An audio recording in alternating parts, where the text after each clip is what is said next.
सबसे पहले तो अपने जोशीले अंदाज में जिस तरीके से माइक हिला हिलाकर कल शहबाज शरीफ साहब ने, प्राइम मिनिस्टर ने जो दावा किया कि हम तरक्की में भारत को पीछे छोड़ देंगे और ना छोड़ा तो मेरा नाम शहबाज शरीफ नहीं, आप इसे मजाक कहेंगे या जज्बा जोश में कही हुई बात? बिस्मिल्लाहिर्रहमानिर्रहीम। शाजी साहब, एक तो ये कि आपने बहुत सी कॉम्प्रिहेंसिव बातें की हैं, मुझे तो आपके साथ पूरा प्रोग्राम 1 घंटे का करना पड़ेगा, बिकॉज यही सारी गुफ्तगू जो है वो हम अगर कौम के सामने रखेंगे तो पता चलेगा कि आखिर मुल्क शॉर्ट टर्म में कहाँ खड़ा है और लॉन्ग टर्म प्रॉस्पेक्ट जो हैं वो क्या हैं। देखिए, लॉन्ग टर्म की बात बिल्कुल यहाँ है कि अगर हमने भारत को कैचअप करना है in terms of our economic indicators, in terms of our social indicators, तो हमें अपनी शराय नमू यानी कि हमारी जो ग्रोथ रेट है उसको 6 और 7% पर ले जाना है। तब हम इतनी नौकरियां निकाल सकेंगे कि जो 25, 30, 35 लाख, ये कहीं 25 से 35 लाख हर साल लेबर फोर्स में जो नए लोग आते हैं उनको हम अब्जॉर्ब कर सकें, और इसको आप कहेंगे कि वाकई ही सस्टेनेबल तरक्की, और जिसे कहेंगे तरक्की जिसकी एक्सेस लोगों तक है वो हो। एक तो बात बिल्कुल क्लियर है, भारत ने 90 की दहाई में वही किया जो पाकिस्तान को आज करने की जरूरत है। दूसरी बात ये बिल्कुल क्लियर है, इसका क्या मतलब है, वो भी IMF के दर पे ही खड़े थे, पर उन्होंने फैसला किया कि वो अपने फंडामेंटल्स को ठीक करेंगे और अपनी मैक्रो स्टेबिलिटी को परमानेंट करेंगे। जिसका क्या मतलब है, यानी कि अभी आपने कहा ना कि अफरात ज़र, एक तो मैं बार बार कहता हूं कि ये कहना दुरुस्त नहीं है कि महंगाई कम हो गई है, महंगाई के बढ़ने की शरह में कमी आई है प्लीज़, ताकि लोग जो हैं वो ये फील ना करें कि डॉक्टर साहब आगे ये कह देते हैं जी चीज़ें महंगी नहीं हो रही। नहीं, ऐसा नहीं है भाई। पिछले साल 23% चीज़ें महंगी हुई थी, उससे पिछले साल 29% महंगी हुई थी। इस साल लग रहा है कि चीज़ें कहीं 8 से 10% तक ऑन दी एवरेज महंगी होंगी। अगर मैडम शाजिया की तनख्वाह 92 चैनल 12% बढ़ा देता है तो वाकई उनकी कुव्वत खरीद बेहतर होगी। ये है एक्चुअल सिचुएशन महंगाई की पाकिस्तान की। तो ये है ग्राउंड रियलिटी, मतलब कि ऐसा नहीं है कि जो चीज़ मिसाल के तौर पर 30 रुपए किलो थी वो 10 रुपए किलो आ गई है, सस्ता नहीं हुआ है, मजीद महंगी होने की शरह रुक गई है, तो इसे हम ये नहीं कह सकते कि महंगाई कम हो गई है, राइट? दुरुस्त, महंगाई के बढ़ने की रफ्तार में खातिर खा कमी आ गई है। मैंने पिछले 2 साल का आपको हकीकी नंबर दे दिया, 29% इन FY23, उसके ऊपर 23%, 24% कीमतें बढ़ी 2024 जब ख़त्म हुआ मालियाती साल। अब जो 2025 का मालियाती साल है इसमें 8-10% से ऊपर शायद कीमतें नहीं बढ़ेंगी। तो जो आप लोगों को हिट लग रही थी पूरे 25 करोड़ को, वो मच कम होगी, और कुछ उम्मीद है कि इससे अगर नई नौकरियां, कोई थोड़ा सा कारोबार चले, क्योंकि शराय सूद में खातिर खा कमी आ गई है। ये है मैक्रो स्टेबिलिटी का असल दावा जो हमें सामने रखना चाहिए, और इसकी बड़ी वजह IMF की एंगेजमेंट है। बट शाजिया साहिबा, जो बात आपने की है ना, क्या हम भारत को कैचअप कर सकते हैं कि नहीं कर सकते, उसका जवाब यह है कि 24वीं बार IMF के दर पे खड़े हैं। आज भी अगर प्राइवेटाइजेशन करने गए हैं, यानी कि फंडामेंटली भारत गया प्राइवेटाइज करने, एयर इंडिया कर दिया, 425 जहाज़ों का नया ऑर्डर कर दिया। पाकिस्तान दूसरी दफ़ा 2016 के बाद प्राइवेटाइज करने गया, आपने खुद देखा क्या हुआ PIA के साथ। आज बिलीव कीजिए कि ये काम प्राइवेटाइजेशन के करने हैं।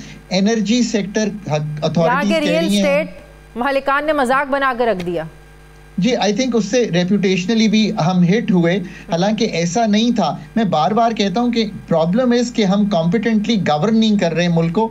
अल अरेबिया, टर्किश एयरलाइन, पेगासस, मतलब ऐसा नहीं है कि कोई इंटरेस्ट नहीं था। कराची के जितने बड़े ग्रुप्स हैं जो ये सकत रखते हैं वो भी एंटर कर गए थे, एयर ब्लू भी एंटर कर गई थी। तो अल्हम्दुलिल्लाह ऐसा नहीं है कि no one wants to turn up in Pakistan. अगर आप एसेट को तैयार ना करें, सेक्टर को तैयार ना करें, then that is for us to be blamed and not anyone कि पाकिस्तान में इंटरेस्ट नहीं आया। दूसरा, एनर्जी सेक्टर, हुकूमत या अथॉरिटीज जो हैं इस वक्त गाये बगाए कुछ चीज़ों को देख रही हैं, उसका एक बड़ा रिवैम्प होने वाला है। आपको करना है एनर्जी की कॉस्ट नीचे लानी है, उसको नीचे लाए बगैर शराय नमू को बढ़ाया नहीं जा सकता, because cost of doing business ज्यादा है कंपेयर टू आपके एडजॉइनिंग एरियाज। इसी तरह जो पाकिस्तान की डीरेगुलेशन है, भारत ने एग्जैक्टली यही किया था। एस्टिमेट्स आर कि उन्होंने हजारों में अपने ये जो रेगुलेटरी मैकेनिज्म्स थे उनको काटना शुरू किया। मनमोहन सिंह, मोंटेक अहलूवालिया, एक टीम ऑफ इकोनॉमिस्ट्स आई वहां पे और उन्होंने खुद ये सर्जरी शुरू की जिसका जिक्र मैंने अभी आपके सामने किया है। फिर उन्होंने कहा कि यार ये जो इस तरह की है कि हम मार्केट्स को पनपने नहीं देते, हम भी नहीं देते मार्केट्स को पनपने, हम रेगुलेट ओवर कर रहे हैं मार्केट्स को। उन्होंने कहा यार मार्केट कंपटीशन आने दें, और जैसे हमने आने दिया, कहाँ आने दिया, बैंकों में आने दिया, टेलीकॉम में आने दिया। आज टेलीकॉम के इतने सारे ऑपरेटर हैं, कंपटीशन है, मार्केट की प्राइस भी नीचे चली गई है, एफिशिएंसी भी ऊपर चली गई है। मैं पाकिस्तान की ही स्टोरी बता रहा हूं कि जहां आपने ये काम किया है। फिर उन्होंने क्या किया, उन्होंने इंस्टीट्यूट बनाए, दुनिया से ITES को आप देखें, IT सेक्टर, आप अमेरिका, यूरोप, बर्तानिया चले जाएं, IT सेक्टर में बड़े बड़े ओहदों पर हर दूसरा बंदा इंडियन बैठा हुआ है और भारी भारी तनख्वाहों पर बैठा हुआ है।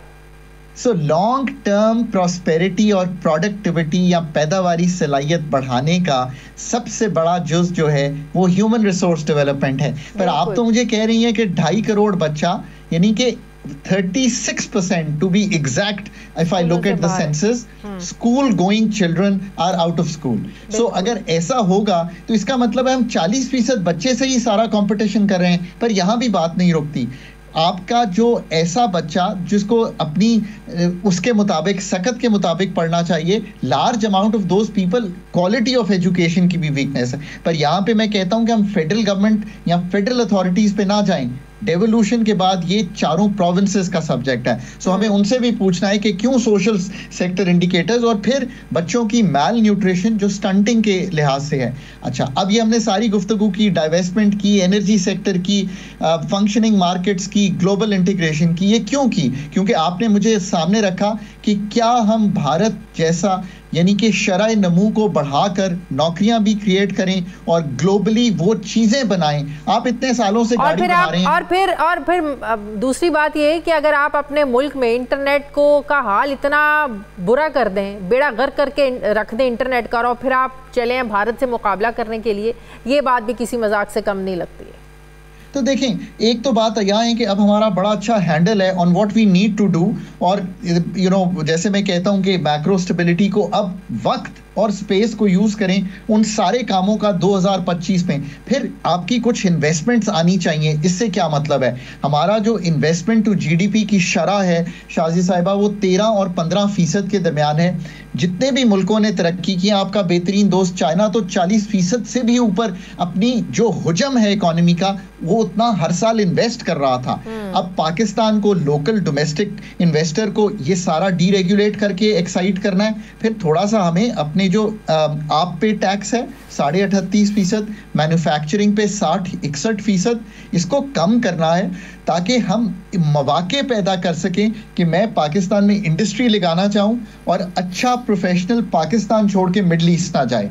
ये हैं असल जुज। अगर आप इंडिया को compete करना चाहते हैं, मुझे इसमें कोई शक नहीं है कि ये सारे काम अगर 3 से 5 साल में किए जाएं, साथ साथ एग्रीकल्चर की पैदावारी सलाहियत को बढ़ाया जाए, तो पाकिस्तान के आज रिजर्व जो स्टेट बैंक हैं वो तो 11-12 अरब डॉलर में हॉवर कर रहे हैं। लेकिन अब जो स्टेट बैंक कह रहे हैं कि पाकिस्तान का करंट अकाउंट सरप्लस के बाद जनवरी में खसारे में चला गया, इसकी क्या वजह है? जी, ये आपने बहुत अच्छा सवाल किया। अब हमने जनवरी में ये कोशिश की कि थोड़ा सा, जैसे आपने देखा कि 22% से इंटरेस्ट रेट 12% हुआ, तो आपने कहा कि चले मैं थोड़ा सा कोई प्राइवेट सेक्टर बोरोइंग शुरू करते हैं। लोगों ने गाड़ियां खरीदना शुरू की, तो क्या हुआ, इंपोर्ट एकदम थोड़ी सी टेक ऑफ की। आपका इंपोर्ट जब बढ़ी तो करंट अकाउंट का खसारा आ गया।